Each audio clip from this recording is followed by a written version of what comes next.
എൻ്റെ പേര് റിയ. ഞാൻ അർത്തുങ്കൽ നിന്നാണ് വരുന്നത്. ഞാൻ ആദ്യമായി ഉടമ്പടി എടുത്തത് ജൂലൈ 17-ാം തീയതി 2024 ഞാൻ നേഴ്സിംഗ് പഠിക്കുമ്പോഴാണ് ആദ്യമായിട്ട് ഉടമ്പടി എടുക്കുന്നത്. എനിക്ക് ഭയങ്കര പാടായിരുന്നു നേഴ്സിംഗ് പഠിക്കാനായിട്ട്. ഞാൻ ഭയങ്കരമായിട്ടും കഷ്ടപ്പെടുമായിരുന്നു നേഴ്സിംഗ് പഠിക്കാൻ. ഞാൻ എന്നിട്ട് ഉടമ്പടി വന്നെടുത്ത് പ്രാർത്ഥിച്ചതിൻ്റെ ഫലമായിട്ട് ആദ്യം എക്സാമിന് ഡേറ്റ് വന്ന് ഞാനപ്പോൾ മാതാവിൻ്റെ കാശ്രൂപം വെച്ച് പ്രാർത്ഥിക്കുമായിരുന്നു. പഠിക്കാൻ നേരത്ത് തൈലം തലയിൽ പുരട്ടി പ്രാർത്ഥിച്ചുകൊണ്ട് ഞാനിരുന്ന് പഠിക്കുമായിരുന്നു. എന്നാലും ഞാൻ പഠിക്കുന്ന കാര്യങ്ങളെല്ലാം മറന്നു പോകുമായിരുന്നു. ഞാൻ മാതാവിനെ മുറുകെ പിടിച്ചുകൊണ്ട് ഞാൻ പ്രാർത്ഥിച്ച് എക്സാമിൻ്റെ റിസൾട്ട് വന്നപ്പോഴത്തേക്കും ഞാൻ ഫസ്റ്റ് ക്ലാസ്സോടെ പാസ്സായി. അങ്ങനെ എല്ലാ എക്സാമിനും ഞാൻ പാസ്സാകുമായിരുന്നു. അങ്ങനെ ഈ ലാസ്റ്റ് ഇയർ ഈ ഡിസംബർ 31-ാം തീയതി എൻ്റെ ലാസ്റ്റ് ഇയറിൻ്റെ റിസൾട്ട് വന്നു. ഒരു മാസം എടുത്തില്ല പേപ്പർ നോക്കാനായിട്ട്, പെട്ടെന്നായിരുന്നു റിസൾട്ട് വന്നത്. എക്സാമും ഭയങ്കര ടഫായിരുന്നു. ഇതുവരെ ചോദിക്കാത്ത ക്വസ്റ്റ്യൻസൊക്കെയാണ് ഞങ്ങൾക്ക് ചോദിച്ചത് ഈ പ്രാവശ്യം. അങ്ങനെ ഡിസ്റ്റിങ്ഷനോടെയാണ് ഞാൻ ഈ പ്രാവശ്യം പാസ്സായത്. ഞാൻ പ്രാർത്ഥിച്ചുകൊണ്ടായിരുന്നു, മാതാവിൻ്റെ അടുത്ത് പ്രാർത്ഥിക്കുമായിരുന്നു, എനിക്ക് ജസ്റ്റ് ഒന്ന് പാസ്സാക്കി തന്നാൽ മതി, ഭയങ്കര പാടുള്ള ടഫാണ്, എങ്ങനെയെങ്കിലും എന്നെ ജയിപ്പിച്ചാൽ മതിയെന്ന്. അങ്ങനെ ഞാൻ ഡിസ്റ്റിങ്ഷനോടെ പാസ്സായി.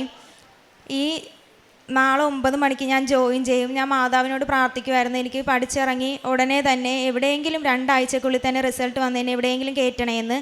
അങ്ങനെ നാളെ ഞാൻ ആലപ്പുഴയിൽ ഹോസ്പിറ്റലിൽ ഞാൻ ജോലിക്ക് കയറും. നാളെ 9 മണിക്കാണ് ഞാൻ കയറുന്നത്.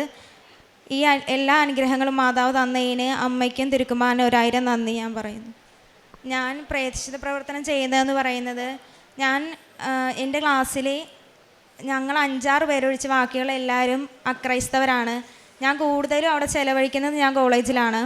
ഞാൻ കൂടുതലും പത്രം കൊടുക്കുന്നത് കോളേജിലാണ്. പിന്നെ ഞാൻ പരീക്ഷയ്ക്ക് പോകുമ്പോൾ ഞങ്ങളെല്ലാവരുടെയും നെറ്റിയിലും ഞാൻ തൈലം പുരട്ടി കൊടുക്കുമായിരുന്നു. അതുപോലെ തന്നെ ഹോൾ ടിക്കറ്റിൻ്റെ ഷീറ്റിൻ്റെ പുറകിൽ ഞാൻ ഇത്തിരി തൈലം പുരട്ടിക്കൊണ്ടാണ് എക്സാം ഹോളിലോട്ട് കയറുന്നത്. എക്സാം ഹോളിൽ കയറി പരീക്ഷ ഞാൻ മാതാവിനോട് പ്രാർത്ഥിക്കുമായിരുന്നു, മാതാവേ ഈ 2.5 മണിക്കൂർ കൊണ്ട് എങ്ങനെയെങ്കിലും 40 ഷീറ്റിൻ്റെ ബൾക്ക് ഞങ്ങൾക്ക് എഴുതി തീർക്കണം. 40 ഷീറ്റിൻ്റെ ബൾക്ക് എങ്ങനെ പോയാലും 39 പേപ്പർ എല്ലാവരും എടുക്കും. അങ്ങനെ ഞാൻ പ്രാർത്ഥിക്കുമായിരുന്നു, 39 അര പേപ്പറെങ്കിലും എനിക്ക് എടുക്കാൻ പറ്റണേന്ന്, എന്തെങ്കിലുമായിട്ട് എഴുതി വെക്കണമെന്ന് ഞാൻ പ്രാർത്ഥിക്കുമായിരുന്നു. അങ്ങനെ ഞാൻ 39 അര പേപ്പർ, എനിക്ക് 1 പേജ് മാത്രമേ എനിക്ക് ബാക്കി വരത്തുള്ളൂ. എനിക്ക് 3/4 മണിക്കൂർ, അരമണിക്കൂർ എനിക്ക് ബാക്കിയായിരിക്കും എക്സാം എഴുതി കഴിഞ്ഞ് കഴിഞ്ഞാൽ. എന്നിട്ട് എല്ലാ ക്വസ്റ്റിൻ്റെയും ആൻസർ ശരിയാണോ എന്നൊക്കെ ഞാൻ നോക്കിയിട്ട് മാതാവിനോട് പ്രാർത്ഥിച്ചുകൊണ്ട് ഞാൻ ഇരിക്കുമായിരുന്നു. അങ്ങനെ ആൻസർ ഷീറ്റിൻ്റെ ഫ്രണ്ട് പേജിൽ ഞാൻ ഇത്തിരി തൈലം കുരിശ് വരച്ചിടുമായിരുന്നു. എല്ലാ പേപ്പറിലും ഞാൻ ഈ അരമണിക്കൂർ ഇരുന്ന് എല്ലാ പേപ്പറിലും ഞാനിങ്ങനെ ആ തൈലം ഓരോ പേജിൽ ഞാൻ ഇത്തിരിച്ച് എൻ്റെ കൈ തള്ളവിരൽ കൊണ്ട് കുരിശിട്ട് ഞാൻ പോകുമായിരുന്നു. എല്ലാവർക്കും ഞാൻ ഉപ്പും എല്ലാം ഞാൻ കൊടുക്കുമായിരുന്നു. എക്സാം ഹോളിന് കയറുന്നതിന് മുമ്പ് ഞാൻ ഇവിടെ പരീക്ഷ എഴുതാൻ പോണതിന് മുമ്പായിട്ട് എൻ്റെ കൂട്ടുകാരുമായിട്ട് ഞാൻ ഇവിടെ വന്നിട്ടുണ്ട്. ഞാൻ പ്രാർത്ഥിക്കുമായിരുന്നു, എങ്ങനെയെങ്കിലും ജയിപ്പിക്കണേ മാതാവേ.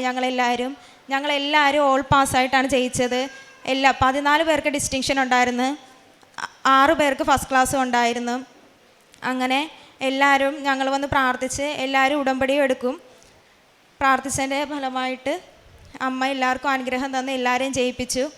അനുഗ്രഹങ്ങൾ തന്ന് ഈശോയ്ക്കും അമ്മയ്ക്കും 1000 നന്ദി പറയുന്നു. ജെറമിയ പ്രവാചകൻ്റെ പുസ്തകത്തിൽ നിന്ന് 33-ാം അധ്യായം 3-ാം തിരുവചനം. എന്നെ വിളിക്കുക, ഞാൻ മറുപടി നൽകും. നിൻ്റെ ബുദ്ധിക്ക് അതീതമായ മഹത്വം, നിഗൂഢവുമായ കാര്യങ്ങൾ ഞാൻ നിനക്ക് വെളിപ്പെടുത്തി തരും.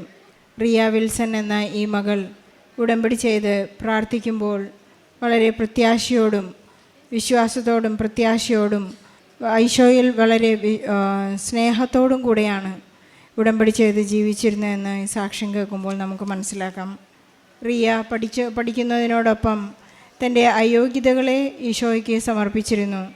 ഞാനൊരു ആവറേജ് സ്റ്റുഡൻ്റാണ്.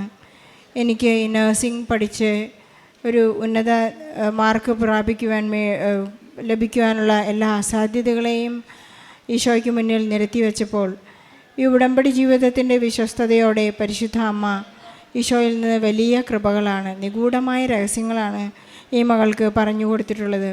എന്നെപ്പോലെ തന്നെ എൻ്റെ കൂടെ പരീക്ഷ എഴുതുന്ന 48 പേരെയും ജയിപ്പിക്കണമേ എന്നുള്ള ഒരു വലിയ പ്രാർത്ഥനയുടെ റിസ്ക് കൂടി റിയ എടുത്തു എന്നുള്ളതാണ് ഈ സാക്ഷ്യത്തിൻ്റെ ഏറ്റവും വലിയ പ്രത്യേകത.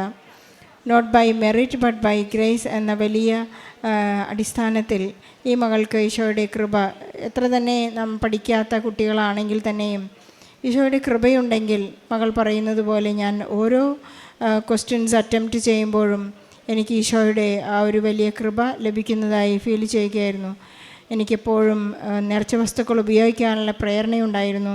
പരിശുദ്ധാത്മാവ് എന്നിൽ നിറഞ്ഞതുപോലെ എനിക്ക് എൻ്റെ കാര്യങ്ങൾ, എൻ്റെ പരീക്ഷ എഴുതി തീർക്കുവാൻ എനിക്ക് സാധിച്ചു. ഈ മകളുടെ വലിയ പ്രാർത്ഥനയ്ക്ക് ഉത്തരം ലഭിച്ചത് 47 പേരും ജയിച്ചു. ഒരാൾ മാത്രം ഒരു ഇമ്പ്രൂവ്മെൻറ്റോടുകൂടിയാണ് ജയിച്ചിട്ടുള്ളത്. നമുക്ക് ഈശോയ്ക്ക് വളരെയധികം നന്ദി പറയണം. പരിശുദ്ധ അമ്മയുടെ മാധ്യസ്ഥം വലുതാണ്.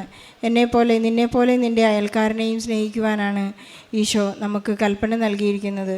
എൻ്റെ ദൈവമായ കർത്താവിനെ സ്നേഹിക്കുക, നിന്നെപ്പോലെ നിൻ്റെ അയൽക്കാരനെയും സ്നേഹിക്കുക. നമ്മുടെ ഏതൊരവസ്ഥയിലും എന്നെപ്പോലെ ഒരുപാട് അനേകം മക്കളുണ്ട്, അവർക്ക് വേണ്ടി കൂടിയുള്ള പ്രാർത്ഥിക്കാനുള്ള ഒരു വലിയ ഉത്തരവാദിത്തം നമുക്കുണ്ട് എന്ന് നമുക്ക് മനസ്സിലാക്കാം.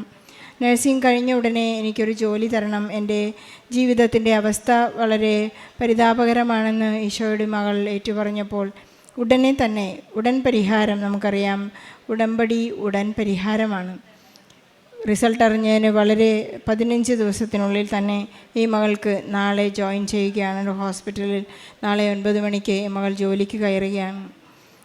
ആഗ്രഹിക്കുന്നതിൽ കൂടുതലാണ് ഈശോ നമുക്ക് നൽകുന്നത്. ഉടമ്പടി എന്ന് വെച്ചാൽ ഒന്ന് മാത്രമേ നമുക്ക് ചെയ്യാനുള്ളൂ. നമ്മുടെ വിശുദ്ധിയും വിശ്വസ്തതയും മാത്രമാണ് ഈശോ നമ്മളിൽ നിന്ന് ആഗ്രഹിക്കുന്നത്. അബ്രാഹത്തോട് പറഞ്ഞതുപോലെ, നീ എൻ്റെ മുന്നിൽ നടക്കുക, അത് മാത്രമാണ് ദൈവം നമ്മിൽ നിന്ന് ആഗ്രഹിക്കുന്നത്. ഈ ബൈലാറ്ററൽ എഗ്രിമെൻ്റ്, ഈ 2 വ്യക്തികൾ തമ്മിലുള്ള, ഞാനും ദൈവവും തമ്മിലുള്ള ബന്ധത്തിൽ അല്പം പോലും പുഴുക്കുത്തില്ലാതെ, അല്പം പോലും അവ്യക്തതയില്ലാതെ നമുക്ക് മുന്നേറാൻ സാധിക്കുന്നുണ്ടെങ്കിൽ നമ്മുടെ ജീവിതം നിത്യതയിലേക്ക് നടക്കുകയാണ്. നമുക്ക് മറ്റുള്ളവരെ കൂടി അതിലേക്ക് അടുപ്പിക്കാൻ സാധിക്കുമെന്ന് നമുക്കറിയാം. നമുക്ക് ഈശോയ്ക്കും പരിശുദ്ധ അമ്മയ്ക്കും നന്ദി പറയാം. പഠനത്തിൽ ബുദ്ധിമുട്ടുള്ള, ജോലിക്ക് വേണ്ടി കാത്തിരിക്കുന്ന എല്ലാ മക്കളുടെയും നിയോഗങ്ങളെ സാക്ഷ്യത്തോട് ചേർത്ത് വെച്ച് ഇവർക്ക് സമയച്ചുരുക്കത്തിൽ ലഭിച്ച എല്ലാ അനുഗ്രഹങ്ങൾക്കും ഈശോയ്ക്കും പരിശുദ്ധ അമ്മയ്ക്കും നന്ദി പറഞ്ഞുകൊണ്ട് നല്ല ഒരു കയ്യടിയോടെ ഈ സാക്ഷി നമുക്ക് സമർപ്പിക്കാം. അത്യപൂർവ ദൈവാനുഭവങ്ങൾ ഇനി നിങ്ങൾക്കും സ്വന്തം. ഈ യൂട്യൂബ് ചാനൽ ഇതുവരെ സബ്സ്ക്രൈബ് ചെയ്തിട്ടില്ലെങ്കിൽ ഇപ്പോൾ തന്നെ സബ്സ്ക്രൈബ് ചെയ്യുക.